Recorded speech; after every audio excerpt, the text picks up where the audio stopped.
Hi there, my name is Kay Moon and I'm a Twin Soul Channel and Western astrologer. And this is a video about the new moon in Aries that occurred on April 11th, 2021 at 10:31 p.m. If you happen to be on the eastern seaboard of the United States, please check a time zone converter for your local time. I want to just acknowledge that this new moon video is just a bit on the late side here. I definitely needed to take some time to myself around this new moon for reflection, as it's definitely a significant one for me. And it's also a significant one for all of us as it begins the astrological new year. Themes that occur during this particular new moon are themes that will be with us between now and next new moon in Aries when the astrological new year starts all over again. So, as you're listening, pay attention to themes that arose at this particular new moon.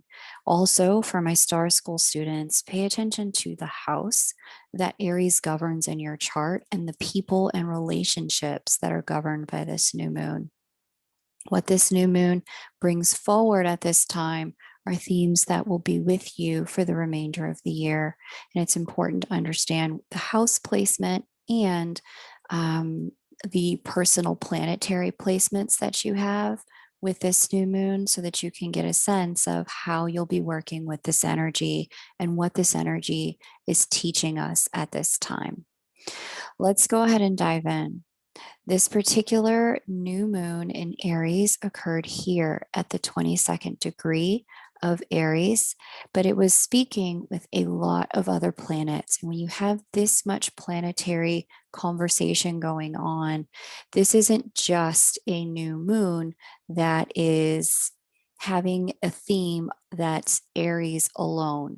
Aries is about the self, our independence. It's also about our ambition and our drive and some of our goals, even. Aries is also about passion, but more than that, Aries is about really understanding our selfhood and our beingness. And this particular new moon brought forward multiple aspects of being for us to integrate. We have the new moon conjunct Venus, conjunct Eris. Venus is all about what we're attracted to and what's attracted to us.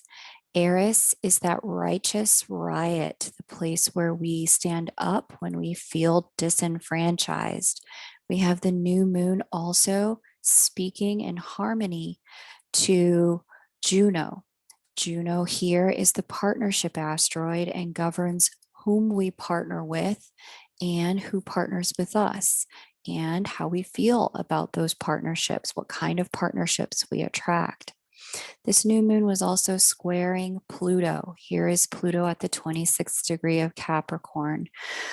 This really makes this a more legendary energy because anytime you've got a square to Pluto, you've got tension in the arena of fears, manipulation, and all of the shadow aspects of who we are that come up for us to deal with and face. Further, we've got a sextile to Jupiter here in Aquarius, which is all about our faith. Thankfully, Jupiter was not retrograde at this time, bit of a saving grace. Jupiter is about our faith, our expansion, hope, and optimism. And out here, we have Mars, which is the ruling planetary energy of Aries. That is the planet that governs this new moon. It is what we would call the dispositor of this new moon and adds the most weight to this new moon since it's the dispositor and it's speaking to the new moon. It's showing us particularly how this new moon is playing out because Mars is sitting in Gemini and Mars is about, again, passion, motivation, ambition, drive. Mars is our internal motor and it's in the conscious mind. The things that happen at this new moon, we are going to be particularly motivated to make sure that we've learned the lesson of them. We've also got this new moon opposite the creation goddess, Haumea. Here she is, the 28th degree of Libra, bringing an element of creativity, but also showing us the limitations in what we can create and what we cannot create at this time. And this new moon is marked by a significant amount of cardinal energy. The modes of the zodiac are the 3 seasons of the zodiac, and the cardinal seasons are seasons that are about initiation and beginning. Notice as well, this new moon is marked by a significant amount of fire. Fire energy catches fast, moves quick, and it's all about our connection to spirit.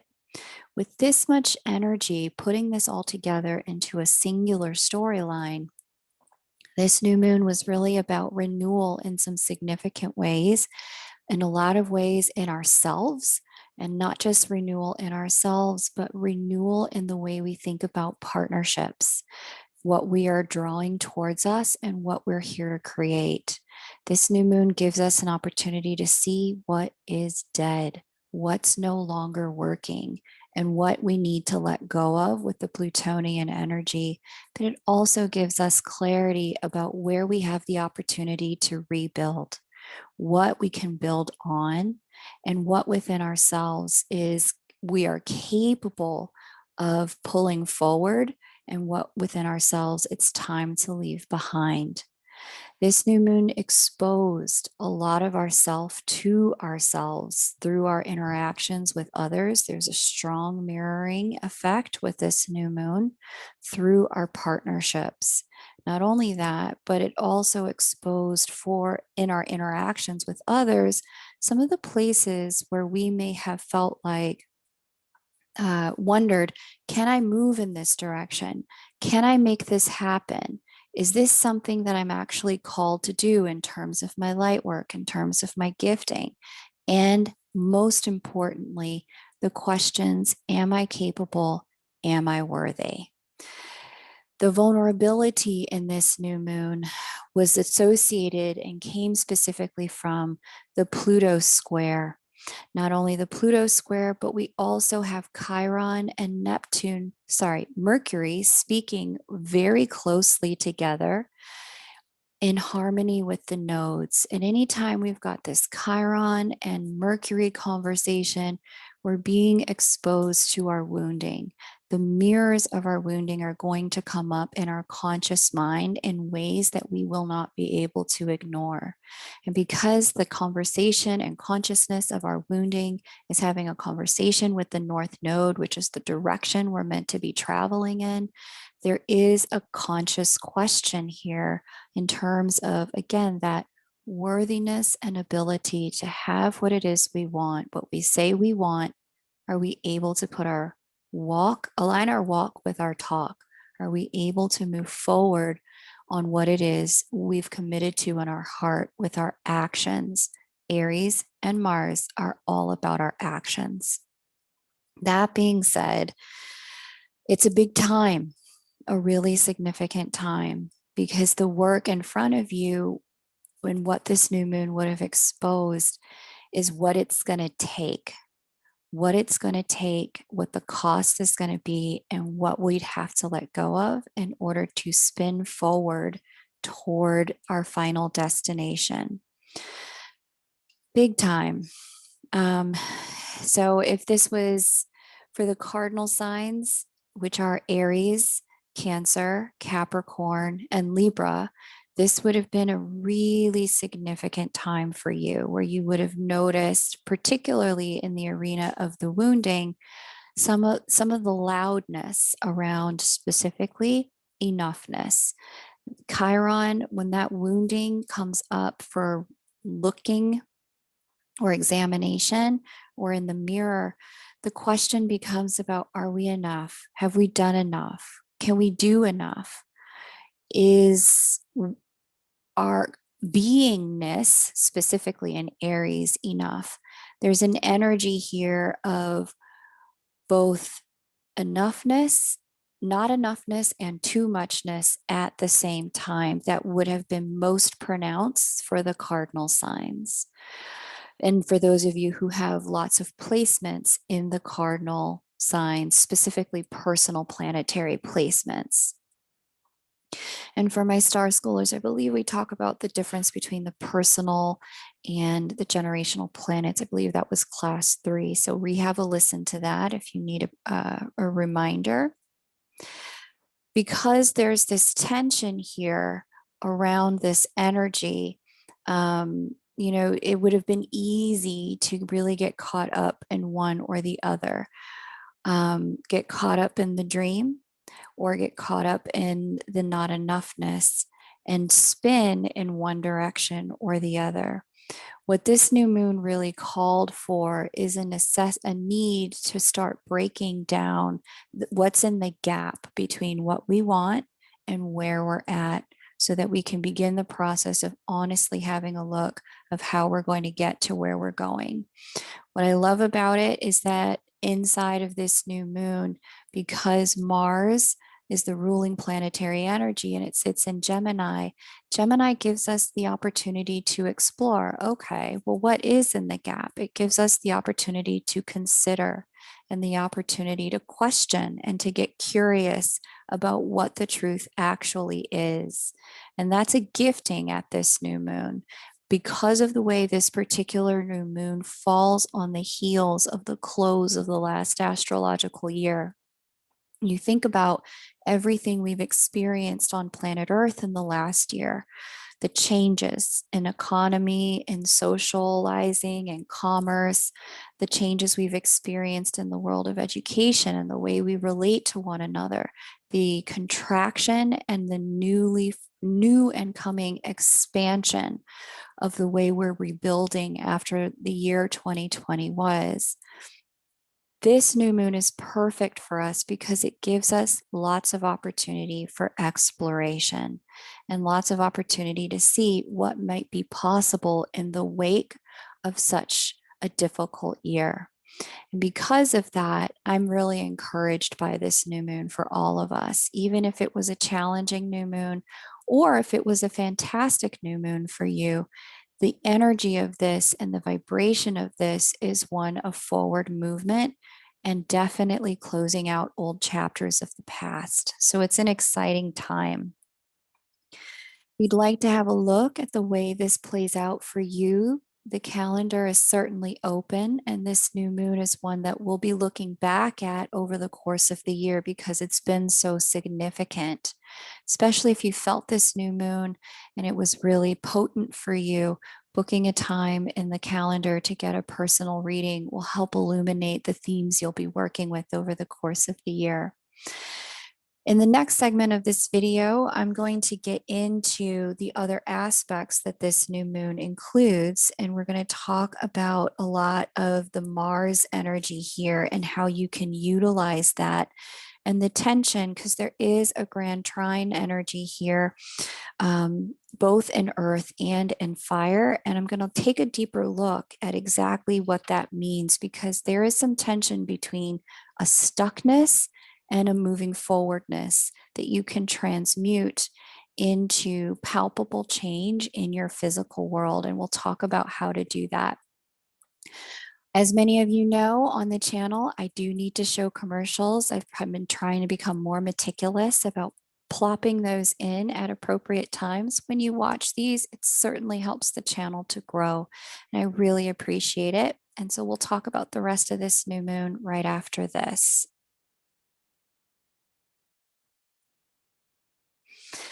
Thanks so much for checking out that short video if you did. And if you didn't, no worries. There's absolutely no pressure to, but I always appreciate it when you do. So thank you. Let's have a look at some of the other energies that are facing us at this new moon. We've got a Saturn sextile here. Here is the planet Saturn, and it's sextiling our friend Chiron. And this is what would have made, if this new moon felt particularly potent or particularly ripe with energies in terms of confronting our wounding, it was this combination here, Saturn and Chiron speaking in harmony to one another. The Saturn Chiron sextile is what brought to consciousness where we need to evolve if we're going to move to our next level. And because of the way Chiron is, our chironic points can be so sensitive. When we press on them, it stings, it burns, it gives us this sense of, ouch, that's still not healed. Wow, I really thought I had worked on it. Wow, I really thought this was something that I had evolved past. And you can, but what it takes is Saturnian discipline, a Saturnian integrity at being willing to look where the pain is and find the truth in terms of what we can do with evolving past it. Mercury's presence here didn't make this any easier. In fact, Mercury brought it to consciousness in a way that allowed it to be unignorable. And so, again, you want to pay attention. Where in your chart is Aquarius? What house does Aquarius govern? You want to pay attention to where in your chart is Aries. What house does Aries govern? Because the relationship between these two is going to show you where the wounding is that may be tripping you up when it comes to achieving your full potential.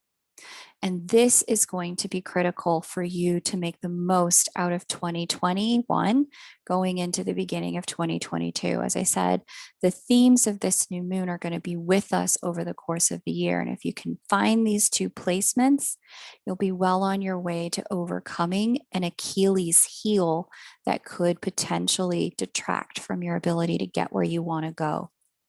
Okay, so let's have a look at some of the other placements here. This Saturn was not only sextiling the Chiron Mercury conjunction, but Saturn was also squaring Uranus. And this is a big theme for this year. The Saturn square Uranus aspect pattern invites us to look at change, where we need to change and what's changing around us. What's most interesting to me about the fact that Chiron is now a part of the conversation more officially between Saturn and Uranus is that if you're paying attention to your chart and you look to see, okay, Saturn sits in one house, Uranus sits in another house, there is a change between those two houses that the Chiron house, the house that Chiron is sitting in, is where the wounding is coming up that may have you either dragging your heels or feeling sensitive or feeling frustrated by or wounded about this change that is occurring. And so this is why it's important to know your chart. And if you can, get a reading because that will help you understand, okay, the sensitivity has to do with X, Y, or Z wound associated with these two houses and their themes. And if you can look for the themes in those houses and when change occurs in those houses that causes you to feel not enough, you can trace that wound and you can start to reprogram it. You begin the work on releasing the hold that the wound has on your life. I don't know that the wound will go away when it's a chironic wound. They tend to say it doesn't, but you don't have to let it run you. And this is how to create your own mastery. And this is how to begin the process of surrendering to more of your own divinity, is to know where your wounding is, but not let it run you or rule you. The Uranus-Saturn square is Uranus being the outermost planet between the two. Uranus is bringing the change to the inner planet, which would be Saturn. Saturn is sitting inside of Uranus's sign, which is Aquarius. Aquarius really governs a lot of the way that we grow and evolve and do change. It also governs revolution and rebellion. And so with Uranus in this place, Uranus is asking us to think about revolution and change on new terms, to think about growth and development in new ways, to evolve in ways that we didn't think we were capable of evolving before, or to just plain and simple get out of our comfort zone and to stop trying to use the same hammer on nails that are no longer taking it or receiving it, to start working in a different way, to try a new thing when it comes to our personal development. So there are a lot of ways this can play out depending upon what your chart looks like, but those are some hints so you can begin the process of finding the work. And let's see, what else do we have? Let me go to the next energy here. We're finally getting a little bit of a break here from Neptune squaring the north and south node, which I personally am greatly relieved by. When Neptune was squaring the nodes at the start of the year, the first 3 months, really, it just made the path confusing. It made the path unclear. And you can kind of look around now and you can see, whether you're a proponent or you're anti-vaccination, or you believe there's a pandemic, you think it's a plandemic, who knows? No matter what your point of view is on it, you can look around now and see that where some of what was previously foggy, unclear, had a lot of uncertainty in terms of where people were going, how we were going to be able to convene in groups, a lot of uncertainty around that, because the nodes sit in the sign of groups and also travel, short distance, Gemini, long distance, Sagittarius. What we're getting now that we're out of the nodes squaring Neptune is clarity. We're finally getting the opportunity to be able to see this is how we can begin to move forward. This is how we can begin to put the next pieces in place. And this is important to understand because the houses for you that Sag and Gemini sit in are the places that are ripe for momentum and change during this year. So pay attention to that, because as we get into the eclipse season come June, you're going to start to see that momentum really picks up in those two signs in your chart, Sagittarius and Gemini. All right. And because the Neptune square is now, we're fully out of range for that. Like, we can't just say Neptune's impacting things anymore. Hooray! Things can just move with a lot more clarity, and with a lot more certainty, which makes me, like I said, very excited. What we do have at this point is Pallas Athena square the nodes. We would say in astrological mythology that Pallas is the counterpart, the female counterpart to Mars, goddess of war, god of war. But what Pallas really kind of represents is a protectress. And with Pallas sitting here in Pisces, and she is now squaring the nodes, there's a tension between where we want to go and what we think we need to protect, what it is we want to achieve, and where we're being pulled in our lives, and that which we don't want to leave behind. And with this tension, depending upon where it sits in your chart and who else your Pallas is speaking to, you'll have a clearer idea of that which you're trying to protect instinctively. And one of the things that can happen with a Pallas square to the nodes is that we can be protective via being aggressive without necessarily being thoughtful about the fact that, hey, maybe Saturn and Uranus are trying to help me change here so I can get what I want at a much higher level. Pallas can have us do things like strike out when we feel threatened, or like something that we're trying to achieve is under attack. And so to utilize this energy with mastery, the invitation is to look for where in your chart Pallas sits, because that Pallas energy is trying to support you in protecting something that, yes, matters, yes, will be necessary to get you to where you want to go. And also, she is speaking with Uranus in sextile.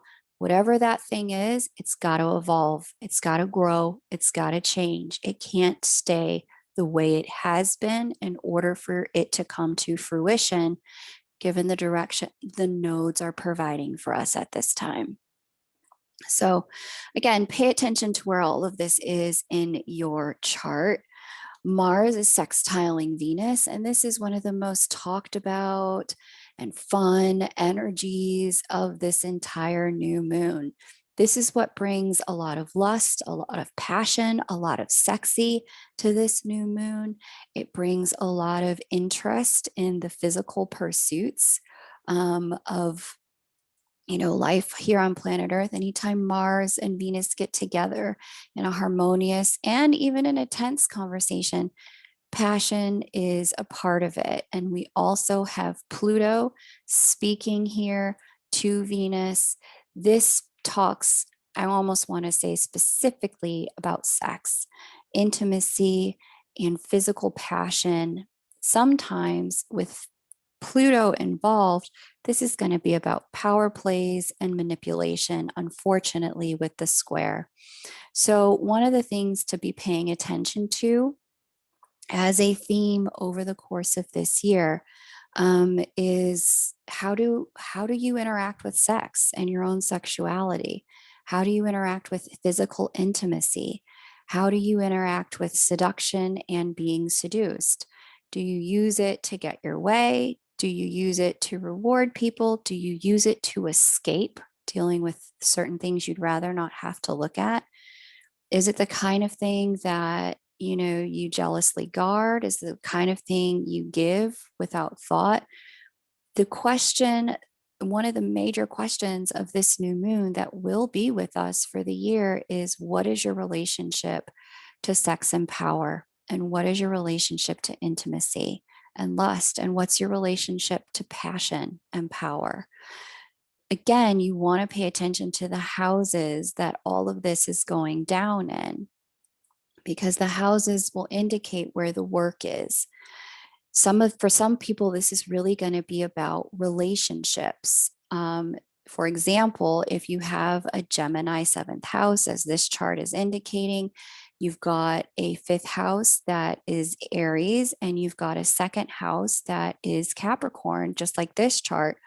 What this is talking about, if this happens to be your house lineup, this is specifically talking about relationships, dating, and your own self-worth and self-esteem, and how you may or may not interact in the world of dating and relationships based on where your fears are in your self-esteem. There are plenty of other house lineups and examples that can be looked at. So again, a personal reading is a great way to really unearth this and find out what's going on here for you. But definitely take a look. Like I said, themes will be here for the rest of the year. We've got Jupiter trining Mars, and I love this energy. I really do, because it provides a lot of motivation, expansion, hope, and optimism, especially now that Jupiter is not speaking as closely as it was earlier this year with Saturn. Finally, we've got Jupiter in a free conversation, as opposed to one foot on the gas, that would be Jupiter, one foot on the brake, that's Saturn, constriction. Now we've got Jupiter, foot on the gas, paired up with Mars, which is the motor.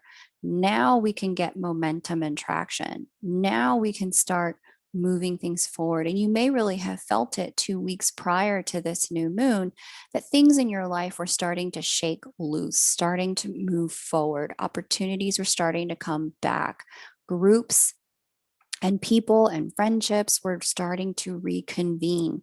And that's part of the way this energy could have played out. Small groups is Gemini, friendships is Aquarius. So with this starting to ramp back up, there is a new movement forward on planet Earth in terms of the way we're rebuilding post 2020 with each other.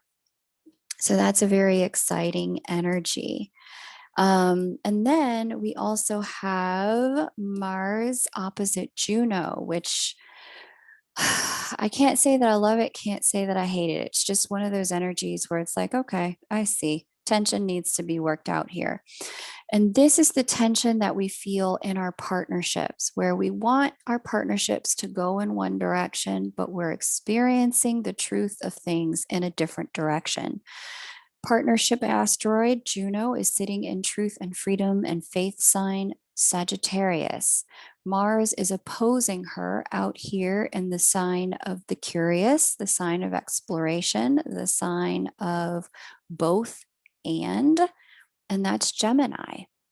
With the tension of the opposition, there's this clarity that this new moon would have brought forward that partners are in one place or the partnership is in one place, but my ambition is in a different place at this time.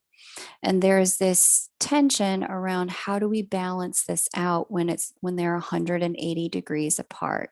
How do I honor and recognize the truth of where this partnership is? And how do I also honor my ambitions for what I really want in partnerships? Now, this could be partnerships that are romantic, partnerships that are business. Because of the placement here, this could also really expose some people who are adversaries at this time, and people who really don't have, they're not trying to work with you. They don't have your best in mind. They are not going to give their 50% or their 100% while you give your 100. These are people you may find exposure and information at this time around those who just are not on your team. And so, with that exposure, this is going to give you the opportunity to reset your partnerships, your expectations, and the dynamics and cut ties later on in the year. But at this time, it's about just understanding the truth. That's Sagittarius, the truth about where things stand, and paying attention again, because the Chiron Mercury piece is exposing it, paying attention to the wounding you have about the way and where things stand. The wounding does not have to dictate the way, but in order for it to not do that, it has to be accepted, acknowledged, and brought home. We can't leave it out there in the shadow. We actually have to acknowledge it and bring it home. Okay. Final energies here.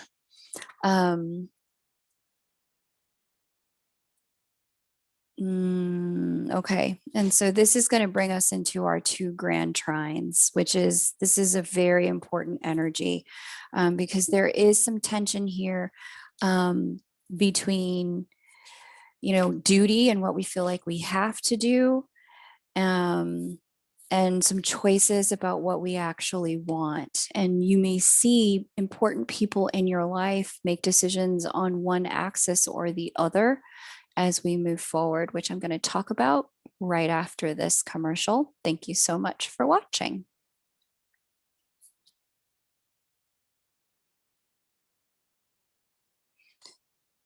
Awesome. If you haven't already done so, but you found some resonance in these videos, please hit the like button. And if you are new to the channel and you are digging the content, definitely go ahead and subscribe. I'm here every new and full moon with an update to help you understand the energies in your life around each lunation and the way people are interacting with you and in the world at each lunation. So you have a better understanding of how to work with the energies. Thank you again to all of my current subscribers. I absolutely love being here for you guys. It's such a pleasure, privilege, and treat. Let's dig in to these trines, these grand trine energies. So we had Jupiter and Mars, which we just talked about, which brings a motor to the conversation, which I love. Someone that people don't talk about very much, but she's certainly here, is Haumea, the creation goddess. When you bring Haumea into conversation with Mars and with Jupiter, what you have is manifestation energy on steroids. And this new moon energy gives us an opportunity to bring forward what we want to create and manifest by our own hand, by our own effort, by our own works. That's Mars. Mars is about taking action. It gives us the opportunity to manifest things through our own energy field. So on a video a while back, one of my recent clients reminded me is that I talked about, and I did this, I think it was with Allie's Tarot. I talked about how you're meant to manifest in this lifetime and what your manifestation skill set is and what your manifestation formula is. And you can figure that out by examining what's going on with axis 11 and 5, house 11 and 5 in your chart. What this is talking about, creation goddess Mars and Jupiter, this is specifically talking about the capacity to facilitate taking risks in the direction of your ambitions and having the wind at your back this year, actually having support and having the universe on your side. And like I said, this new moon energy is with us for the entire year. It marks the start of this astrological year.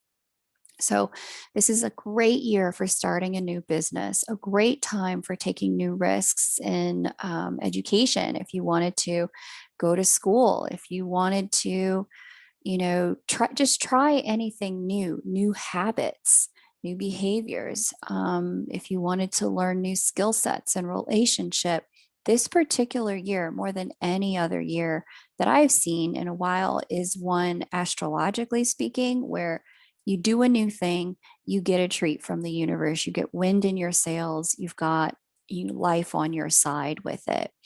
So there is this opportunity here for us with this energy to drive and press forward. And this is especially true because we also have Mars and Mercury in signs of mutual reception. So Mercury is in Mars's home sign, Mars is in Mercury's home sign. And this mutual reception energy,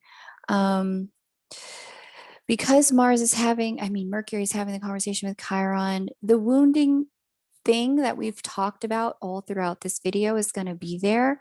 And it's going to be really key, super important to stay cognizant of the wounding, but not let the wounding dictate where you're headed. Know who you are, know your strengths. And in particular, one of the things we can talk about in private session, if that's what you want to do, is how you're meant to manifest. What's your specific manifestation formula that God gifted to you when you were born, by taking a look at axis 11 and 5, your axis of manifestation?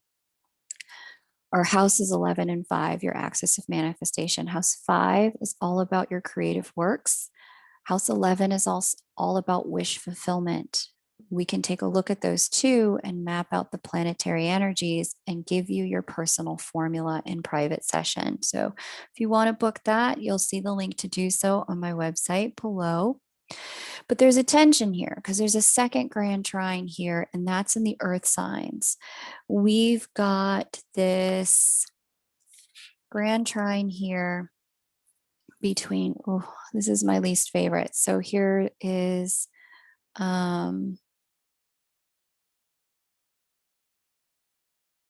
where is it? Okay, here's our friend Vesta. Here's our friend Pholus.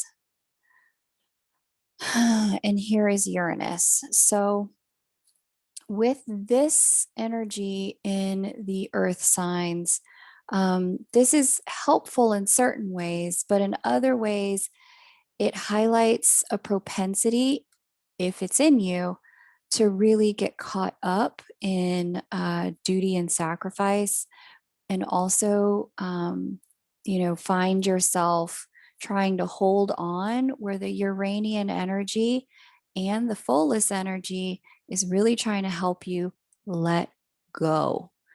So, Pholus, again, not very much talked about, but Pholus is the energy of really kind of being at the mercy of other people's wars, getting kind of caught up in other people's challenges, and then becoming collateral damage to them. So, wounding that occurs, it's very chironic in a lot of ways. Wounding that occurs as a result of kind of being in the wrong place at the wrong time. The Vesta energy is about commitment. And with Vesta and Pholus speaking in harmony, this gives us an unfortunate kind of, even though I really don't want to be here, I committed to it. And even though I've fully outgrown it, I'm going to stick it through because, it's honorable to suffer in the name of one's commitments. That's the energy here. And while many times, certain commitments do take sacrifice, they absolutely do. Certain commitments certainly require an amount of dedication and fortitude and stick to itiveness, even when it's hard. The entrance of Uranus in this conversation, which we've all had a taste of already since the beginning of this year. This is why I kind of waited to talk about this, because I wanted you to look back and be able to fully see it squarely in hindsight. The entrance of Uranus in this conversation is one that's assisting you to have a good hard look. Okay, am I doing this because it's really a commitment that really needs my energy to see through and deserves my energy and is worthwhile in its endeavor? Is this something that's going to be productive for everyone and all involved?